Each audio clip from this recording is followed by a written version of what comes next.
এখানে অনেকেই আছেন টেলিভিশনের সামনে বসে চিকেন ফ্রাইয়ের সাথে কফি খেয়ে দেখেছেন কি হচ্ছে না হচ্ছে। আর এখানে অনেকেই আছেন যারা মৃত্যুকে হাতের মুঠোয় নিয়ে রাজপথে ছিল আপনাদেরকে মুক্ত করার জন্য। আজকে এখানে অনেকেই বলছেন আমাদের কাজ আছে, অনেকে কাজের জন্য আসতে পারবেন না, আসতে পারবেন না। ওনারা যখন ডাকবেন তখনই আসতে হবে। ওনারা আপনাদের জন্য জীবন দিয়েছে, আপনাদের জন্য অঙ্গহানি ঘটেছে। ওনারা যখনই ডাকবেন, যখনই বলবেন, তখনই আপনাদের আসতে হবে।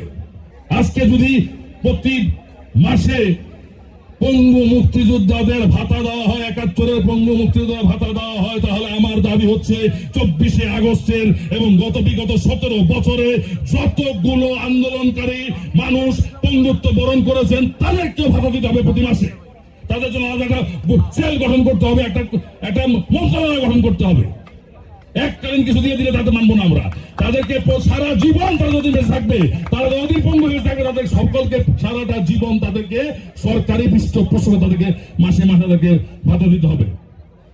এটা আমার দাবি আপনাদের মাধ্যমে আমার এই সরকারের কাছে এবং ভবিষ্যতে যে সরকার আসবে, যদি আমার সরকার আসে সেই সরকারের কাছে আমার দাবি, যেহেতু আমি রাজনৈতিক দল করি।